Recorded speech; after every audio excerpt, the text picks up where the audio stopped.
Everyone, welcome back to DK education academy. तो कैसे हो आप लोग? आई होप सभी बहुत अच्छे हो गए अपने घरों में। मैं देव कुमार अपने तहे दिल से आपका स्वागत करता हूं आपके अपने चैनल डीके एजुकेशन एकेडमी में।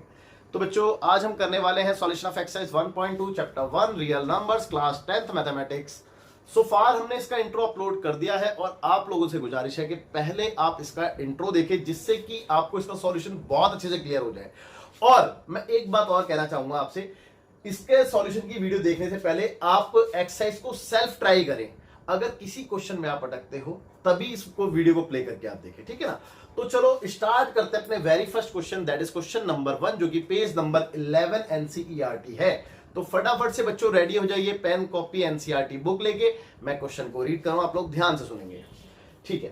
तो बेटा क्वेश्चन में लिखा है express each number as a product of its prime factors. देखो, आपने हर एक नंबर को प्रोडक्ट में लिखना है, लेकिन कैसे प्रोडक्ट में? प्राइम फैक्टर के प्रोडक्ट में, ठीक है ना। तो प्राइम फैक्टर क्या होता है, ये बात मैंने इंट्रो में बखूबी बहुत अच्छे से आपको बताई थी। अब आप देखेंगे एक बार। तो आपके पास इस पहले क्वेश्चन में कुछ 5 पार्ट्स हैं, तो मैं 1 बाय 1 आपको सारे के सारे कराता हूं, आप लोग ध्यान से देखेंगे। तो देखो, जैसे कि पहला का है 140, तो बेटा 140 को आपने कैसे लिखना है? प्राइम फैक्टर की फॉर्म में लिखना है। तो इसको फैक्टर करने पड़ेंगे। तो फैक्टर करने का तो यही तरीका है ना जो बताया था।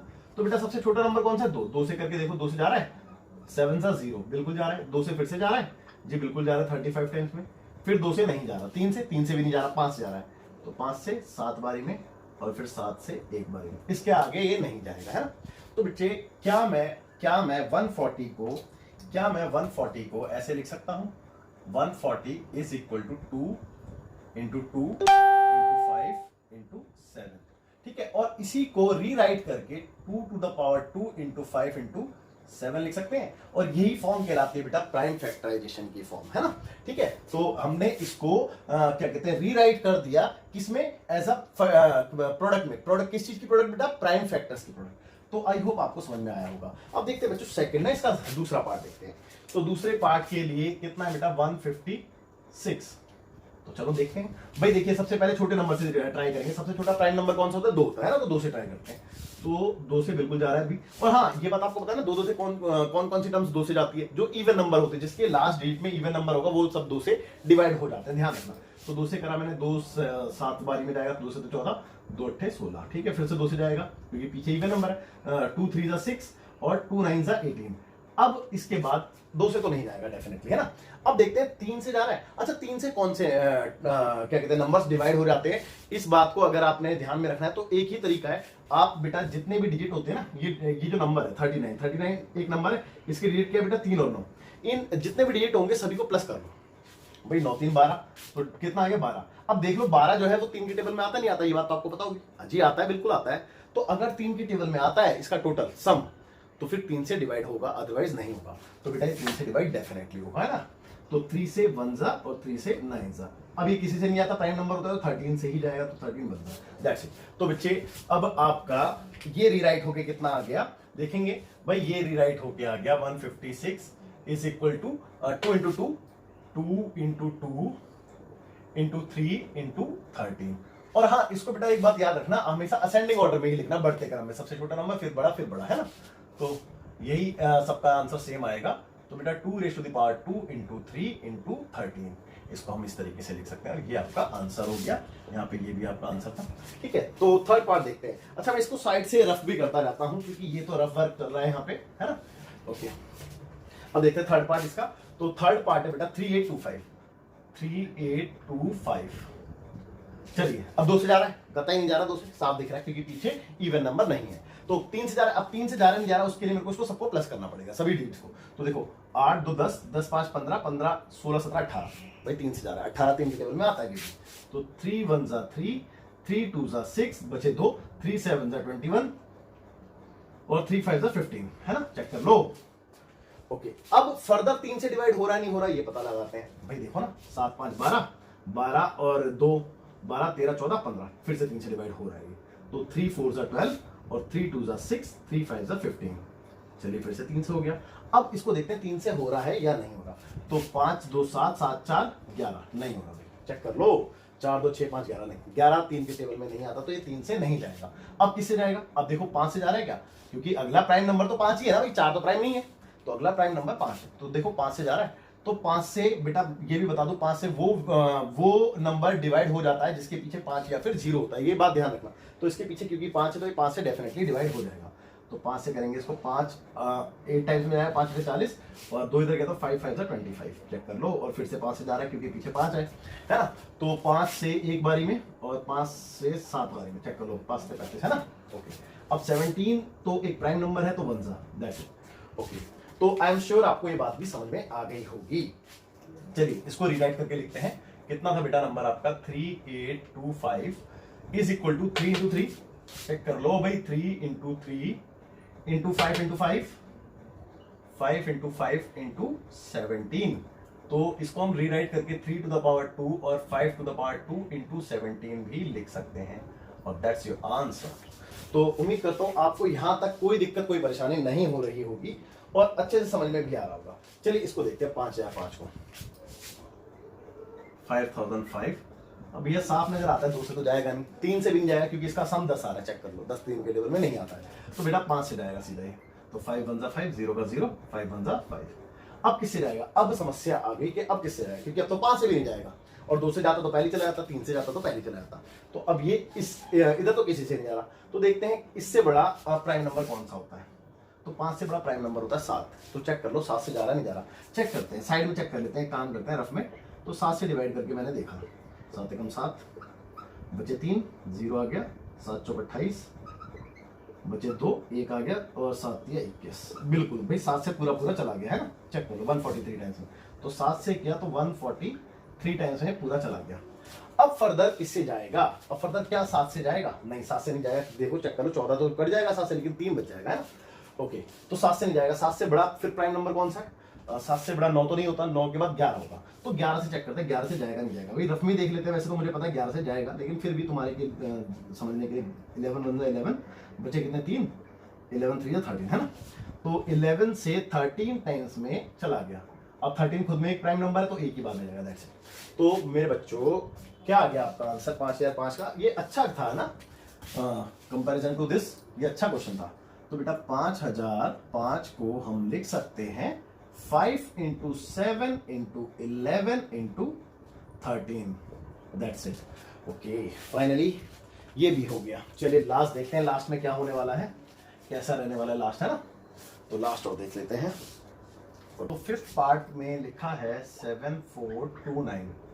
तो देखिए 2 से तो नहीं जा रहा डेफिनेटली, 3 से चेक कर लेते हैं, 7 4 11 12 13 13 और 9 22, नहीं 3 से भी नहीं जा रहा, 5 से भी नहीं जा रहा, 7 से 7 कम 7 7 42, नहीं 7 से नहीं जाएगा, 7 के बाद 9 तो नहीं है, 11 से, एक बार 11 से करके देखते हैं। 7429 को अगर हम 11 से करते हैं डिवाइड तो कितना आता है, तो 11 से 6 टाइम्स में 66 आ गया, चेक कर लो, 14 में 6 गया 8 और ऊपर से आ गया 2, तो 11 से 7 टाइम्स में 77 आ जाएगा और 12 में से 7 गया 5 और ऊपर से आ गया 9, चेक कर लो, है ना।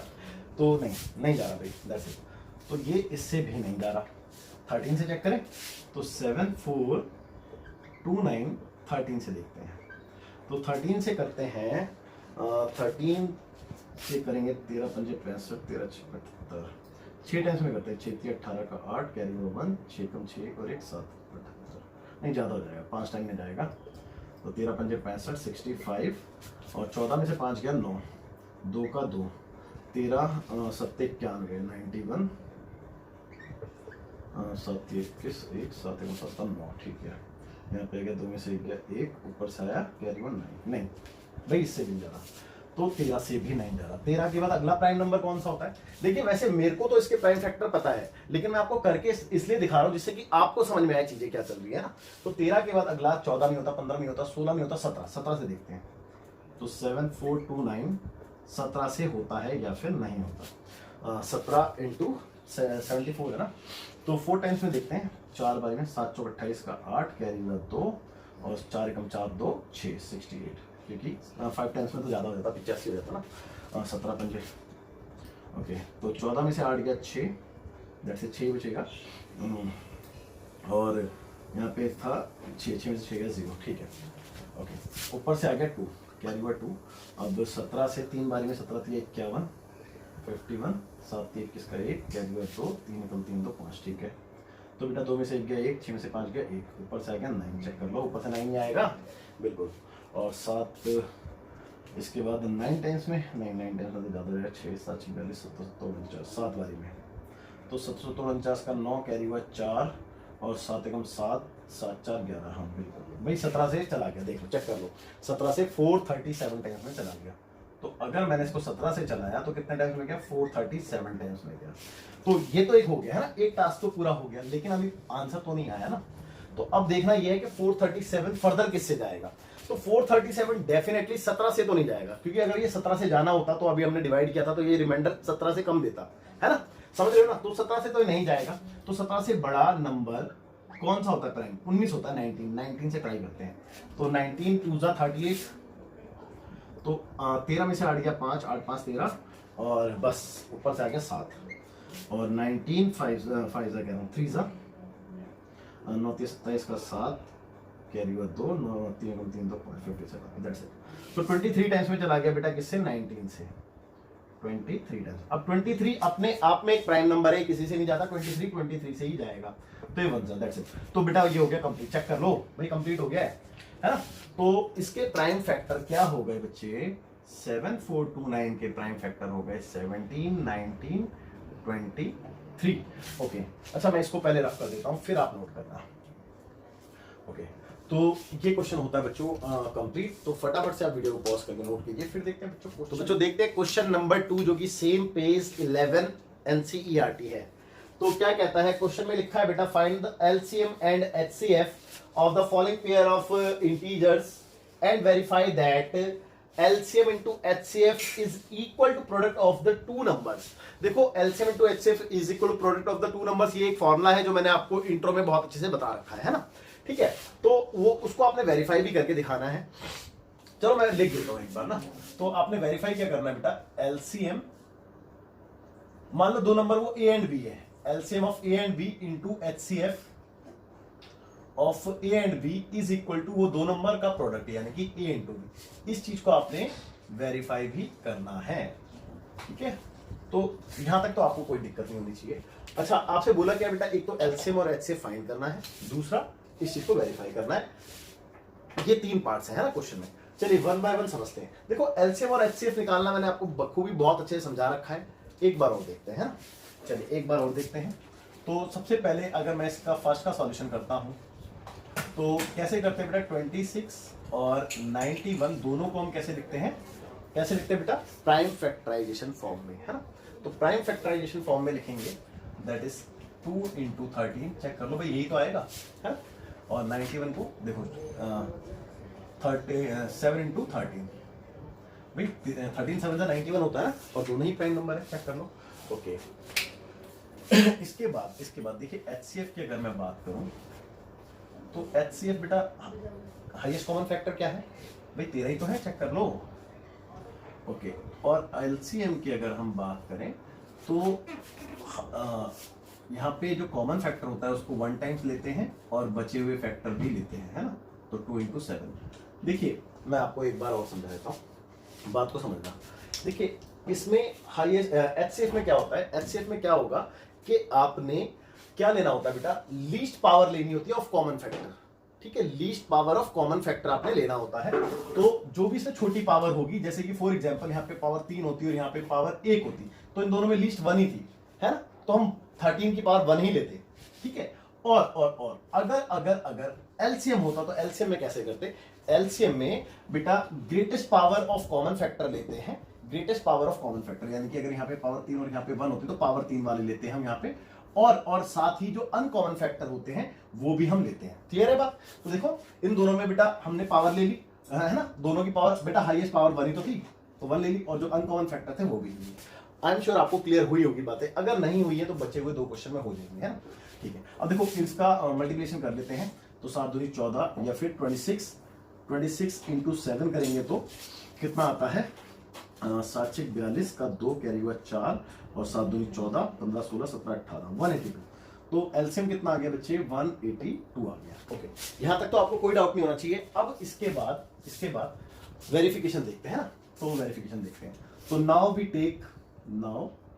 टेक LHS भाई लेफ्ट हैंड साइड ले लेते हैं ना, तो लेफ्ट हैंड साइड लेकर राइट हैंड साइड निकाल देंगे। तो left hand side is LCM of कौन से दो नंबर भाई, ऑफ ए एंड बी की वैल्यू क्या है 26 एंड 91 है ना।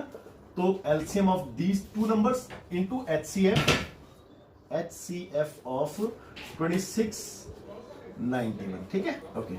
तो देखिए बेटा LCM कितना है इसका 182, HCF कितना है इसका 13, चेक कर लो। तो बेटा लेफ्ट हैंड साइड आपकी कितनी आ गई, दोनों को मल्टीप्लाई करके देख लेते हैं।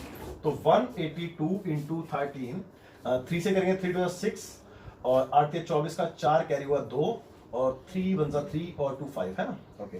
और 182 एज इट इज 6 4 तो 6 8 5 13 का 3 कैरी हुआ 1, तो आपके पास आ गया 2366, चेक कर लो ओके ओके। यहां तक आपको कोई डाउट नहीं होना चाहिए। अब इसकी राइट हैंड साइड देख लेते हैं।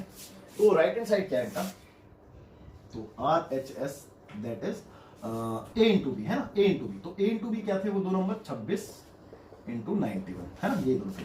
तो 91 को 26 से करके देखते हैं, 6 कम 6 6 नहीं 54 54 एज इट इज, और 91 टूजा यानी कि 2 9 2 18 182। तो 6 4 2 6 8 5 13 का 3 कैरी हुआ 1 2366, और बिल्कुल ठीक आ रहा है, चेक कर लो 2366। हैंस HCF कह रहा हूं, left hand side equal to right hand side, hence verify है, हैंस वेरीफाई ओके। तो आई एम श्योर आपको अच्छे से ये बात समझ में आ गई होगी। अब इसके बाद एक और करते हैं, और एक आपको होमवर्क में दूंगा है ना, तो कोई भी एक कर लेते हैं। चलिए तीसरा पार्ट में करा देता हूं, और दूसरे पार्ट के लिए डू योरसेल्फ, ये आप खुद से करेंगे ट्राई है ना ओके। तो इसका तीसरा पार्ट देखते हैं। हाँ देखिए, सबसे पहले तो बच्चे इसके प्राइम फैक्टर करने पड़ेंगे अगर आपको LCM और HCF कैलकुलेट करना है तो, है ना। तो 3 3 6 को प्राइम फैक्टराइज करने पर क्या आएगा, चेक करते हैं भाई। देखो 2 से तो चला जाएगा, 2 से चला जाएगा, 2 से करो 2 1 2 और एक इधर गया 2 6 और 2 8 है ना, चेक कर लो। और 2 8 और 2 4 फिर से 2 से 2 4 2 2 देन फिर से 2 से जाएगा तो 2 2 और 2 1 उसके बाद 3 से जाएगा 3 7 दैट्स इट बस। तो कितना आ गया फाइनली 1 2 3 4, 2 टू द पावर 4 लिख दो डायरेक्टली भाई, चेक कर लो। और इंटू 3 और इंटू में आला 7।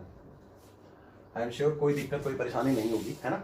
अच्छा इसका 54 है, तो 54 को देखते हैं कितने टाइम्स में चलाएंगे हम। तो 2 टाइम्स में करेंगे तो कितना आता है 27 2 और 7, हाँ बिल्कुल ठीक है। फिर 3 से चलाएंगे तो 9, फिर 3 से चलाएंगे तो 3, फिर 3 से चलाएंगे तो 1, यानी कि 3 की पावर 3 और 2, तो 2 into 3 raise to the power 3, check कर लो ओके। अब आई एम श्योर इस क्वेश्चन में आपको अच्छे से बात समझ में आएगी जो मैंने अभी आपको बताया था ना।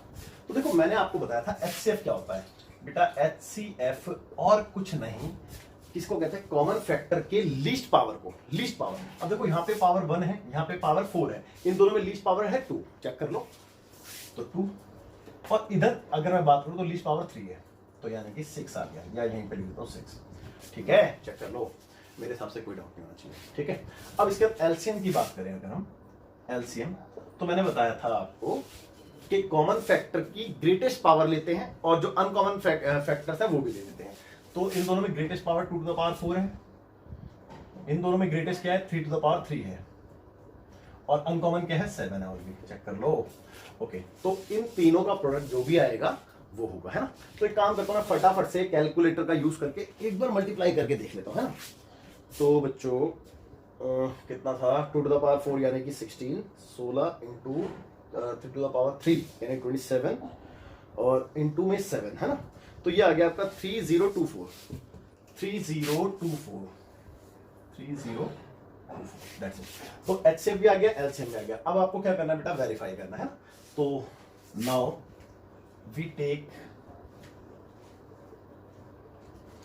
LHS that is left hand side. Left hand side क्या है बेटा, HCF of 2 numbers that is 336, 54 into LCM of 2 numbers that is 336, 54 है ना ओके। तो ये लेफ्ट हैंड साइड है आपकी। तो देखो इसका HCF कितना था 6 था, चेक कर लो, और LCM कितना था इसका 3024। अब दोनों को मल्टीप्लाई करके कितना आ गया देख लेते हैं यहाँ पे 3024 को 6 से मल्टीप्लाई करके 6 चौक 24 का 4 कैरी हुआ 2 6 दूनी 12 13 14 का 14 ही आ जाएगा 6 3 18 वही चेक कर लो 18,144 18144 है ना। ओके ये तो आ गई आपकी लेफ्ट हैंड साइड। अब राइट हैंड साइड भी देख लें भाई, राइट हैंड साइड भी देख लेते हैं है ना। तो राइट हैंड साइड क्या है, राइट हैंड साइड की अगर मैं बात करूं तो दोनों नंबर्स का प्रोडक्ट है ना 336 इंटू 54 चेक करते हैं। देखो 336 इंटू 54 4 से करा 6 24 का 4 कैरी हुआ 2 और 4 तिया 12 13 14 का 4 कैरी हुआ 1 4 तिया 12 और एक 13 5 से करें 6 5 30 का 0 कैरी हुआ 3 और 5 तिया 15 15 16 17 18 का 8 कैरी हुआ 1 और 5 तिया 15 और एक 16 ओके 4 4 8 3 11 1 और 6 और एक 7 और एक 8 1 बिल्कुल ठीक है 18,144 है ना। चेक कर लो 18,144। तो therefore we can say LHS equal to RHS, hence verify है ना, hence verify। तो आई एम श्योर आपको बच्चों ये क्वेश्चन भी अच्छे समझ में आ गया होगा। इसका सेकंड पार्ट जो मैंने आपको छोड़ा है ये आपने खुद से करना है। अब फटाफट से वीडियो पॉज करके नोट कीजिए फिर तो बच्चों देखते हैं क्वेश्चन नंबर 3 जो कि सेम पेज 11 NCERT है।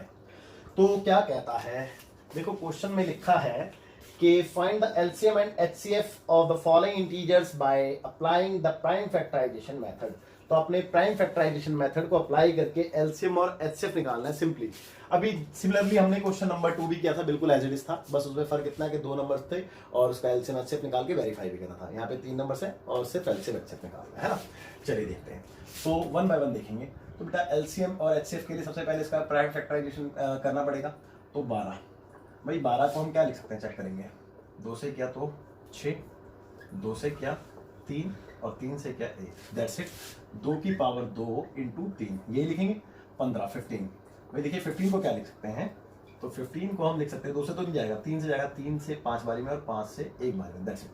तो 3 इंटू 5 दैट्स इट 21 की अगर मैं बात करूं तो 21 चेक करेंगे भाई 3 से जाएगा 7 बारी में और 7 से जाएगा 1 बारी में, दैट्स इट। तो 3 इंटू 7 चेक कर लो। ओके तो इसको रफ कर देते हैं। अब देखिए फटाफट से, तो HCF बेटा HCF मैंने क्या बताया था कि common factor, highest common factor, लेकिन कैसे कैलकुलेट करते हैं, जो भी आपका कॉमन फैक्टर होता है उसकी लीस्ट पावर लेते हैं ना, उसकी लीस्ट पावर। तो देखो 2 की पावर 2 यहाँ पे है ही नहीं है ना, तो इसका मतलब 2 तो कॉमन नहीं है, तो 3, हाँ 3 कॉमन है, देखो तीनों में चेक कर लो 3 कॉमन है। और इसकी लीस्ट पावर, तो लीस्ट पावर देखो तीनों में ही पावर 1 है, तो यही लीस्ट है, तो इसका मतलब HCF इसका 3 ही आने वाला है। क्लियर है। अगर LCM की बात करूं मैं, अगर LCM की बात करूं तो मैंने आपको बताया था कि यहाँ पे greatest power of common factor लेते हैं और अदर फैक्टर्स भी ले लेते हैं, तो इनकी ग्रेटेस्ट पावर 3 ही है, चेक कर लो। और इसके बाद अदर फैक्टर भी ले लेते हैं, तो अदर फैक्टर 2 की पावर 2 है, भाई 2 की पावर 2 यानी कि 2 इंटू 2 ले लूं, ठीक है। इसके अलावा 5 है, चेक कर लो, इसके अलावा 7 भी है। ओके तो ये आपका पूरा का पूरा LCM हो जाएगा। अब कितना आ रहा है देख लेते हैं भाई, 3 दूनी 6, 6 दूनी 12, 12 पंजे 60, 60 इंटू 7 करेंगे 6 7 42, 420, 420। ओके तो 420 ही आपका आ गया है ना। तो उम्मीद करता हूं यहां तक आपको कोई डाउट नहीं रहा होगा और अच्छे से क्लियर हो गई ये चीजें, है ना। चलिए इसके बाद ये वाला क्वेश्चन देखेंगे। 7 35 दूनी 70, 70 दूनी 7 14 और 14 13, हाँ ठीक है। ये वाला देखते हैं बच्चे, हैं इसको देखते हैं। तो देखो यहाँ पे कितना नंबर है, 17, 23 और 29। भाई देखो 17 जो है वो अपने आप में प्राइम नंबर होता है, प्राइम नंबर होता है यानी कि किसी से डिवाइड नहीं होगा, सिर्फ और सिर्फ 1 और 17 से होगा।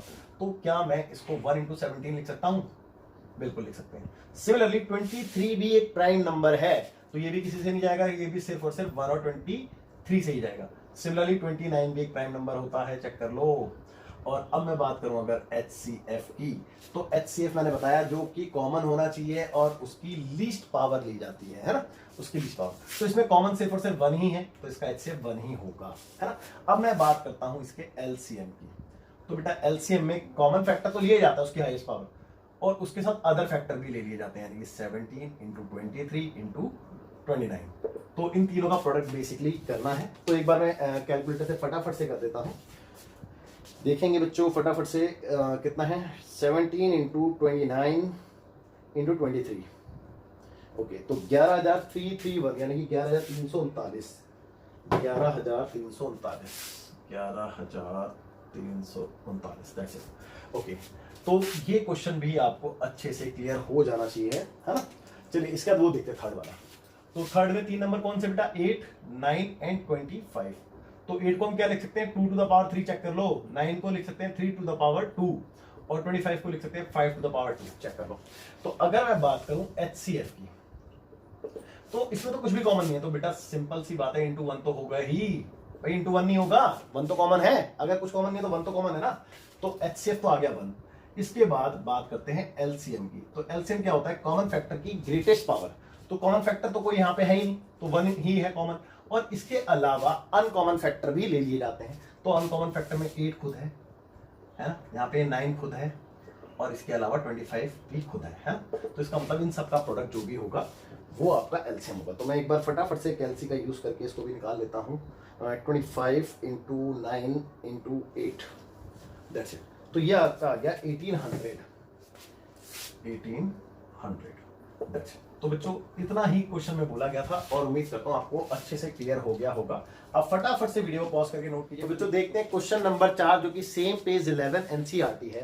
तो क्या कहता है बेटा, क्वेश्चन में लिखा है गिवन दैट HCF, आपको देखो गिवन है HCF ऑफ 306, 657 ना, 657 is equal to, I think so 9।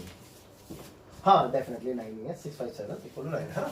Okay, और आगे लिखा है बच्चे कॉमा फाइंड LCM। तो आपने इसका LCM निकालना है, ठीक है। LCM ऑफ 306, 657 आपने ये कैलकुलेट करना है। तो देखिए आपको गिवन है HCF of these two numbers is equal to इतना, और आपको फाइंड करना है LCM of these two numbers, है ना। तो बच्चे अभी अभी थोड़ी देर पहले हमने एक फॉर्मूले का जिक्र किया था, वो क्या है कि अगर मेरे वो दो नंबर A और B हैं, लेट्स से कि दो नंबर मेरे A और B हैं, तो HCF of A and B into LCM of A and B is equal to A into B। Is it clear, is it clear. तो बच्चों ये हमारे पास है ऑलरेडी, और हम इसका यूज कर सकते हैं, है ना। ओके, तो वी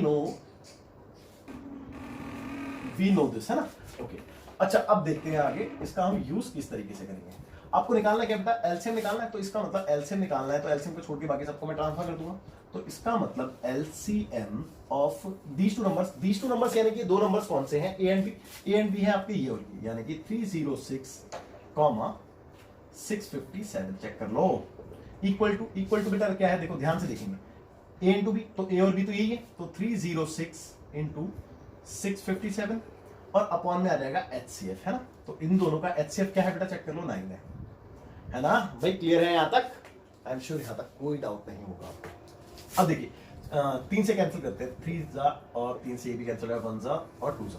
ओके, ये देखते हैं, ये 3 से कैंसिल हो जाता है क्या, 7, 5, 12 और 6, 18 बिल्कुल हो जाएगा 3 से कैंसिल।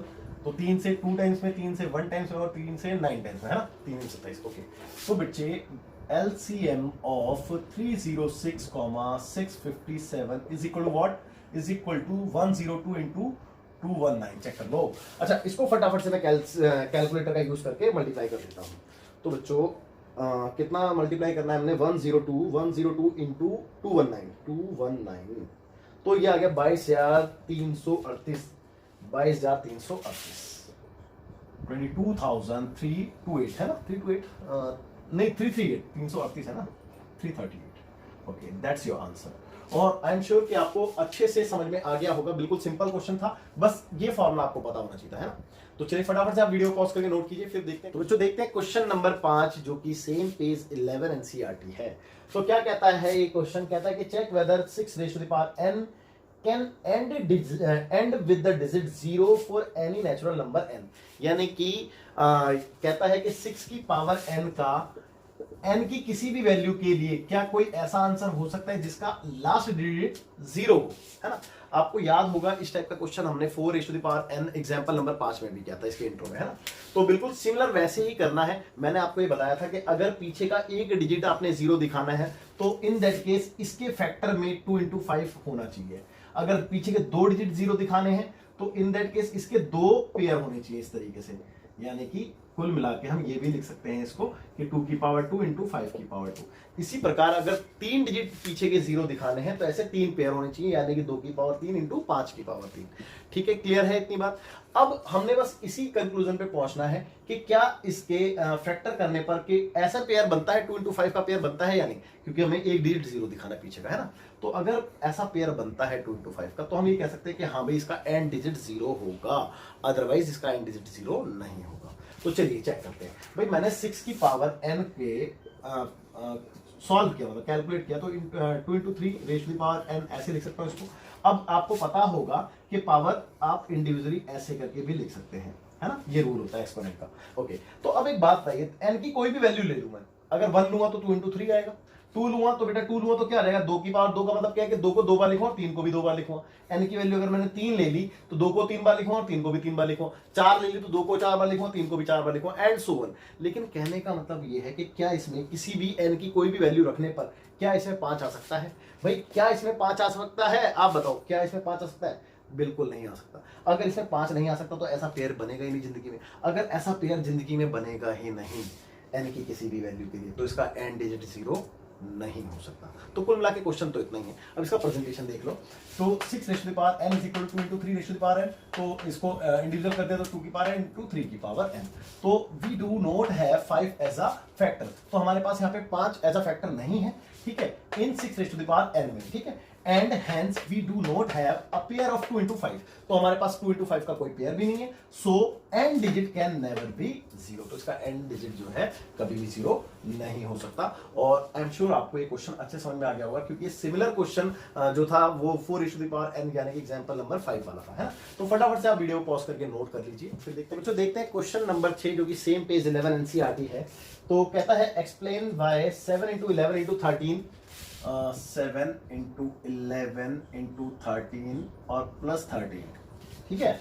ओके, एक तो ये है एंड, एक नंबर और है एंड, दूसरा नंबर है बेटा 7 into 6 into 5 into 4 7 into 6 into 5 into 4 7 into 6 into 5 into 4 और आई थिंक सो प्लस 4 भी होगा, नहीं 4 into 3 into 2 into 1, 4 into 3 into 2 into 1 और प्लस 5 है। Okay, that's it, are composite numbers. अच्छा, ये एक्सप्लेन करना है कि explain why this is a composite number, ये कंपोजिट नंबर क्यों है। अच्छा, ये बात आपको क्लियर होनी चाहिए कि कंपोजिट नंबर किसे कहते हैं। ये बात मैंने ऑलरेडी आपको बता रखी है, एक बार और बताया था, रिकॉल कराता हूं। कंपोजिट नंबर उस नंबर को कहते हैं जो कि एक से बड़ा वो नंबर जो कि प्राइम ना हो। आई रिपीट, एक से बड़े वो नंबर जो कि प्राइम ना हो। तो एक से बड़े वो नंबर कौन से होते हैं जो प्राइम ना हो, जैसे कि 2 हो गया। भाई 2 कैसा नंबर है, प्राइम है या नहीं है? ये तो प्राइम है, तो ये कैसे हो सकता है? तो 3 भी प्राइम है, 4, हाँ 4 प्राइम नहीं है ना, 4 प्राइम नहीं है। 5 के बाद 6, ठीक है, 7 8 9, ठीक है, 10, ये सारे नंबर कंपोजिट नंबर होते हैं। अच्छा, इस नंबर में एक खासियत होती है, आप चेक करो, ठीक है। एक तो पहचान ये हो गई कि एक से बड़े वो नंबर जो कि प्राइम नहीं है। दूसरी पहचान क्या है बेटा? दूसरी पहचान ये है कि ये जो है, ये वाले नंबर्स जो हैं अपने टेबल और 1 के टेबल के अलावा भी किसी और के टेबल में आते हैं। जैसे कि फॉर एग्जांपल ये 3 के टेबल में आता है, ये 2 के टेबल में आता है, ये 5 के टेबल में आता है, ये 3 और 2 के टेबल में आता है, ये 2 के टेबल में आता है ना। मतलब अपने और 1 के अलावा भी किसी और के टेबल में आते हैं। तो कंपोजिट नंबर की सबसे बड़ी पहचान होती है कि वो अपने और क्या कहते हैं 1 के अलावा किसी और के टेबल में भी आए, तो उसको कंपोजिट नंबर कहते हैं। तो यही बात बस आप ये याद रखनी है। तो चलिए अब देखते हैं ना, फटाफट से देखते हैं। तो देखिए पहला वाला, तो फर्स्ट पार्ट का सॉल्यूशन देखते हैं। तो यहाँ पे है 7 इंटू 11 इंटू 13 और प्लस 13। अच्छा, एक बात हो, इस नंबर में और इस नंबर में दोनों में 13 कॉमन है, तो मैं 13 को कॉमन ले सकता हूँ बेटा बाहर? बिल्कुल ले सकते हो। तो चलो ले लेते हैं, बिल्कुल। तो 13 को मैंने ले लिया बाहर, तो अंदर क्या रह गया? यहाँ से 7, यहाँ से 11 और ये तो बाहर गया और यहाँ से 1 रह गया। चेक कर लो भाई, देखो ना, यहाँ से 13 बाहर गया, यहाँ से भी 13 बाहर गया, ठीक है। ओके, तो 13 एज इट इज, और इसको अगर मैं कैलकुलेट करूँ तो ये 77 और एक 78 हो जाएगा। चेक कर लो भाई, 78 हो जाएगा, नहीं हो जाएगा? अब इन दोनों को मल्टीप्लाई करके देखते हैं, इन दोनों को मल्टीप्लाई करके देख लेते हैं। तो फटाफट से कैल्सी से मल्टीप्लाई कर देता हूं मैं। तो कैल्सी का यूज कर लेते हैं बच्चों। कितना है? ये है आपका 13 इंटू 78, है ना। ओके, तो ये आ गया बेटा 1014। इसका आंसर कितना आ गया? 1014। अब आप चेक करो इसको, इसका अगर मैं प्राइम फैक्टराइज करूं तो देखो क्या आएगा, 1014 के प्राइम फैक्टराइज क्या आने वाले हैं, 2 से करते हैं, 2 से 5 आया, 0 2 7 14 आया है। फिर अब ये 2 से तो नहीं गया, 7 5 12, 3 से चला जाएगा भाई, चेक करो 7 5 12 है ना, डिजिट काउंट करके सम करके देख लेते हैं। तो 3 से जाएगा, 3 एकम 3 बचे 2, 3 6 18 और 3 9 27। अब ये 3 से भी नहीं जाएगा, 6 3 9 9 6 15 और 1 16, 3 से नहीं जाएगा, ये 13 से जाएगा, चेक कर लो। 13 13 जा 169, 13 का स्क्वायर होता है क्योंकि 169 और 13 होता है 13। तो 1014 इज इक्वल टू कैसे लिख दिया बेटा हमने, 2 × 3 × 13 × 13 की फॉर्म में लिख दिया। तो बेटा मैंने आपको बताया था अभी कि कंपोजिट नंबर उस नंबर को कहते हैं जो अपने और 1 के अलावा किसी और के टेबल में भी आ जाते हैं। तो बेटा ये नंबर 1 और अपने अलावा इन सब के टेबल में आ रहा है, चेक कर लो, तो इसका मतलब ये कंपोजिट है। तो hence we can say it is a composite number, है ना। तो हम ये कह सकते हैं बेटा ये कंपोजिट नंबर है। सो देयरफॉर वी कैन से 1014 is a composite number।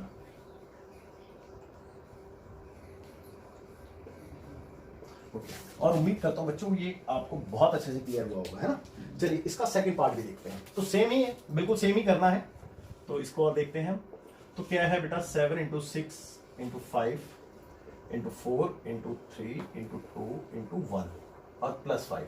तो सिमिलरली बेटा 5 कॉमन है दोनों में, चेक कर लो। तो 5 आ गया बाहर, अंदर आ गया 7 6 4 3 2 और 1 लिखने आएगा, मत लिखो कोई फर्क नहीं पड़ता, और +1 यहाँ पे है ना, क्योंकि 5 बाहर आएगा तो +1 बचेगा। ओके, अब देखिए 5 तो एज इट इज, इन सबको इंटू करके कितना आता है, तो आ रहा है 3 2 6 6 24 24 और 7 6 42, 24 × 42 है ना। तो 4 2 8 और 4 4 16 और 2 से 84, तो 8 6 4 10 का 0 कैरी होगा ना, 8 8 9 10। ओके, तो ये आ गया आपका 1008 और प्लस में 1 है ना, प्लस में 1 भी है, चेक कर लो भाई, प्लस में 1 भी तो है। ओके, तो ये आपका आ गया 5 × 1009, चेक कर लो, है। तो फाइनली अगर मैं मल्टीप्लाई करता हूँ तो 5 और 5 नहीं 45 45 505445 आने वाला है। ओके,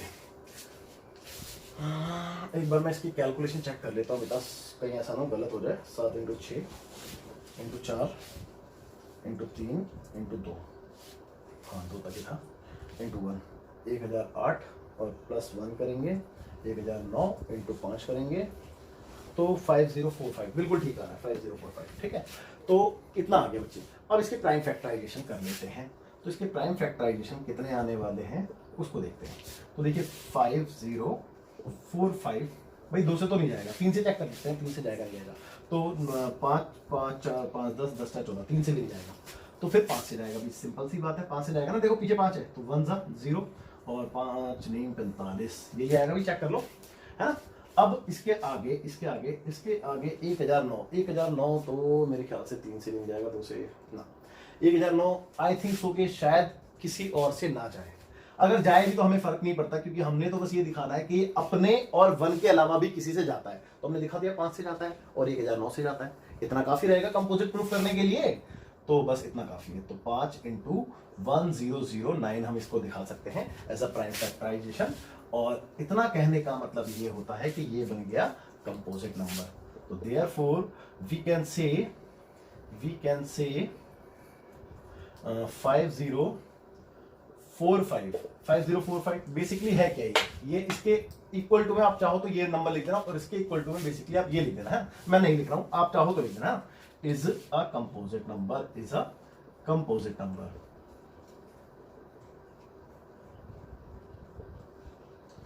कंपोजिट नंबर, एक बार मैं क्वेश्चन पढ़ लूं, explain why this is a composite number.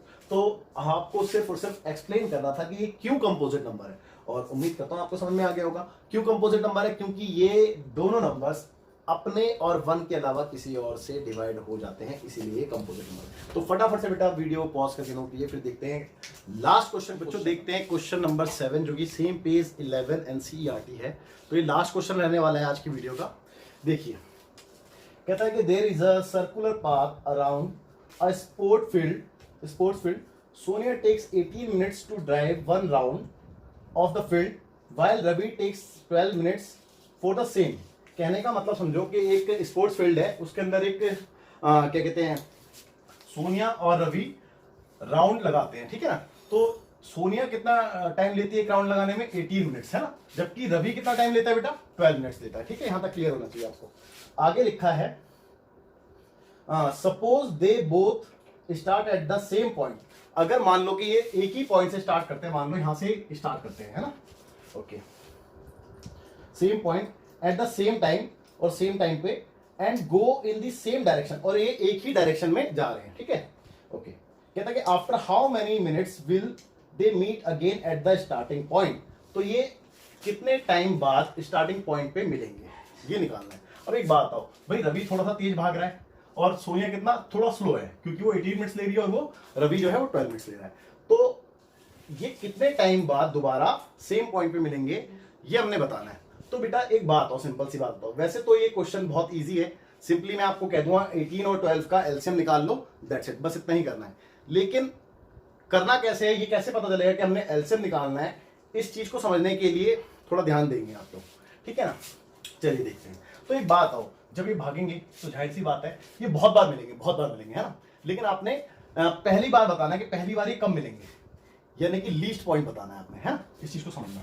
अब देखो सोनिया कितना टाइम लेती है बेटा, 18 मिनट्स, रवि कितना टाइम लेता है, 12 मिनट्स, ओके। तो let Sonia meets Ravi after x round. हम ये मान लेते हैं कि जो सोनिया है वो रवि से कितने राउंड बाद मिलेगी, एक्स राउंड बाद मिलेगी। भाई उसने चक्कर लगाती गई, तो एक्स राउंड बाद वो रवि से मिल गई। तो एक राउंड में उसने 18 मिनट लिए थे, तो एक्स राउंड में कितना टाइम लेगी, टोटल 18x लेगी, क्लियर है, okay. Similarly Ravi meets Sonia after y round. भाई रवि जाहिर सी बात है उससे क्या कहते हैं कम राउंड लगाएगा, है ना। तो रवि ने लगाया वाई राउंड, तो वाई राउंड बाद वो सोनिया से मिल गया। तो रवि ने टोटल टाइम कितना लिया बेटा, रवि ने टोटल टाइम लिया वाई मिनट्स, अच्छा सॉरी वाई राउंड में, वाई राउंड बाद वो उससे मिला, तो उसने टोटल टाइम कितना लिया, 12 into Y, that is 12y। अब एक बात हो, जब ये दोनों मिले, दोनों ने सेम टाइम पे स्टार्ट किया था, है ना, दोनों मिले, तो बेटा दोनों ने टाइम तो इक्वली लिया है, ये तो मानते दोनों को जो समय लगा होगा वो दोनों इक्वल होंगे। तो कहने का मतलब समझो कि ये जो 18x है और ये जो 12y है, ये दोनों इक्वल है, ठीक है। हम ये निकाल रहे हैं कि कितने टाइम बाद मिलेंगे। तो एक बात हो, ये जो x है ये बेसिकली है क्या, ये बेटा 18 का मल्टीपल है, मानते हो, मल्टीपल ऑफ 18 है, और ये क्या है, ये 12 का मल्टीपल है, तो ये मल्टीपल ऑफ 12 है, ठीक है। तो अब हमने क्या निकालना है बेटा, हमने क्या निकालना है, इस चीज को समझेंगे कि ये कितने टाइम बाद दोबारा मिलते हैं। तो इसका मतलब ये है कि अगर ये दोनों इक्वल हैं, तो इसका मतलब कि हम जो ढूंढ रहे हैं वो क्या ढूंढ रहे हैं बेटा, लीस्ट कॉमन फैक्टर ढूंढ रहे हैं। लीस्ट क्यों, क्योंकि मैंने बताया कि जो पहली बार ये मिलेंगे हमने वो निकालना है ना। वैसे तो मिलेंगे बहुत बार, अगर ये भगते रहेंगे तो बहुत बार मिलेंगे, ऐसा नहीं है स्टार्टिंग पॉइंट पे, लेकिन हमने जो निकालना है वो है क्या कहते हैं पहली बार का पॉइंट, है ना। तो पहली बार ये कब मिलेंगे, तो पहली बार कब मिलेंगे, लीस्ट पॉइंट निकालना है हमने, और लीस्ट क्या निकालना है बेटा, इन दोनों का कॉमन फैक्टर। क्लियर है बात, आई एम श्योर आपको बात समझ में आ गई होगी कि इन दोनों का कॉमन फैक्टर हमने कैलकुलेट करना है। कॉमन फैक्टर क्यों कैलकुलेट करना है बेटा, क्योंकि ये दोनों इक्वल हैं, क्योंकि टाइम तो दोनों ने इक्वल ही लिया है ना, ओके। अब इन दोनों का अगर मैं कॉमन फैक्टर निकालता हूं तो मेरे को क्या कैलकुलेट करना है, therefore we calculate LCM of 18, 12। तो कहने का मतलब ये है कि हमें जो फाइंड करना है वो है एलसीएम ऑफ 18 एंड 12। अब एलसीएम निकालने का तरीका मैंने आपको बताया है ना। कैसे निकालेंगे बेटा, देखो भाई 18 के आप क्या करोगे, प्राइम फैक्टर करोगे तो 2 से जाएगा, 2 से चलाएंगे, 2 से 9 टाइम्स में, फिर 3 से चलाएंगे, 3 से 3 टाइम्स में, और ये 3 से 1 टाइम्स में, है ना। सिमिलरली 12 को चलाते हैं, भाई 12 को हमने चलाया 2 से कितने टाइम्स में जाएगा, 6 टाइम्स में, फिर 2 से चलाया 3 टाइम्स में, फिर 3 से चलाया 1 टाइम्स में। क्लियर है बेटा, ओके। अब देखिए अब देखेंगे तो बेसिकली हम जो ढूंढ रहे हैं वो दोनों के लीस्ट कॉमन फैक्टर ढूंढ रहे हैं, इसमें कोई शक नहीं है आप लोगों को। तो लीस्ट कॉमन फैक्टर जो भी होंगे आप खुद देखो ना भाई, हम क्या ढूंढ रहे हैं, 18 इंटू एक्स और 12 इंटू वाई। हम क्या ढूंढ रहे हैं बेटा, लीस्ट कॉमन फैक्टर तो ढूंढ रहे हैं। अब इनमें जो लीस्ट कॉमन फैक्टर होगा वही क्या लाएगा बेटा, एलसीएम, है ना। अब देखिए बात को समझते हैं। भाई हमारे पास कितना था, 18 मिनट्स था एक तो 18 मिनट्स को मैं यहीं पे रफ में बता देता हूं पहले। 18 मिनट्स को हम क्या लिख सकते हैं बेटा, 2 into 3 raise to the power 2, और 12 को हम क्या लिख सकते हैं, 12 को हम लिख सकते हैं 2 raise to the power 2 into 3, check कर लो। तो अब लीस्ट कॉमन फैक्टर क्या निकल के आएगा, चेक करेंगे भाई। लीस्ट कॉमन फैक्टर क्या निकल के आएगा भाई, मैंने आपको बताया था कि कॉमन फैक्टर की हाईएस्ट पावर को कहते हैं लीस्ट कॉमन फैक्टर ना। तो हाईएस्ट पावर 2 की पावर 2 है और 3 की भी पावर 2 ही है, क्लियर है। अब देखिए कितना आ गया बेटा 4 और यहां से कितना आ गया 9, तो कुल मिला के 36। तो कहने का मतलब ये है कि आफ्टर 36 मिनट्स दोबारा मीट करेंगे। आई एम श्योर आपको बात समझ में आई होगी। तो अब हम इसका आंसर कैसे लिखेंगे, इसका आंसर हमने लिखना है, अब आपसे बोला गया था after how minutes will they meet again at the same starting point. तो हैंस वी कैन से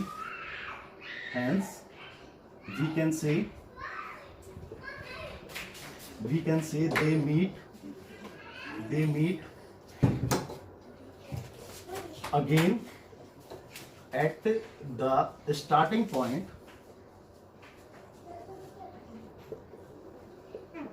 after 36 minutes। और आई एम श्योर आपको बात समझ में आ गई होगी जो भी मैंने समझाया। देखो वैसे तो ये क्वेश्चन बहुत सिंपल था, जैसे कि मैंने आपको बताया कि 18 और 12 के आप एलसीएम निकाल लो, वही इसका आंसर है। लेकिन ये समझाना बहुत जरूरी था कि हम एलसीएम ही क्यों निकाल रहे हैं, है ना। तो उस चीज को हमने कैसे समझा कि बेटा ये दोनों जो टाइम इन्होंने दिया था वो टाइम क्या था, इक्वल टाइम था। तो अगर मैं इनकी इक्वलिटी को चेक करता हूं तो मुझे बेसिकली क्या निकालना है, मुझे इनके लीस्ट कॉमन फैक्टर ही तो निकालने हैं भाई। चेक कर लो, लीस्ट कॉमन फैक्टर ही ना ढूंढ रहे हैं, तो लीस्ट कॉमन फैक्टर हमारा क्या आ रहा है 36 आ रहा है। तो इसका मतलब ये जो है दोबारा कब मिलेंगे बेटा, फर्स्ट टाइम 36 मिनट्स बाद मिलेंगे। तो आई एम श्योर आपको ये क्वेश्चन अच्छे से क्लियर हो गया होगा, ठीक है। ये जो था ये मैंने आपको रफली बताया था, आप चाहो तो इसको फेयर ना करें, ये आपका क्वेश्चन पूरा परफेक्टली फेयर है, ठीक है। तो उम्मीद करता हूँ आपको ये बात समझ में आ गई होगी। आप चाहो तो इसको भी फेयर में दिखा सकते हैं, कोई इशू नहीं है, ठीक है। नहीं तो आप रफ नोट में भी शो कर सकते हैं। तो उम्मीद करता हूँ बच्चों आपको अच्छे से क्वेश्चन समझ में आ गया होगा। इस क्वेश्चन के साथ ये आई थिंक क्वेश्चन नंबर 7 था, मैंने चेंज नहीं किया है, यहाँ पे क्वेश्चन नंबर 7 कर लेते हैं। ओके, तो इस क्वेश्चन के साथ बेटा आज का जो आपकी क्लास थी वो ओवर होती है, और ये लास्ट क्वेश्चन था एक्सरसाइज 1.2 का। तो आपकी एक्सरसाइज भी कंप्लीट होगी। तो फटाफट से आप वीडियो पॉज करके नोट कीजिए, और आपसे अब समय हो चुका है अलविदा कहने का। सो बाय बाय, टेक केयर, जय हिंद। मिलते हैं आपसे अगली क्लास में।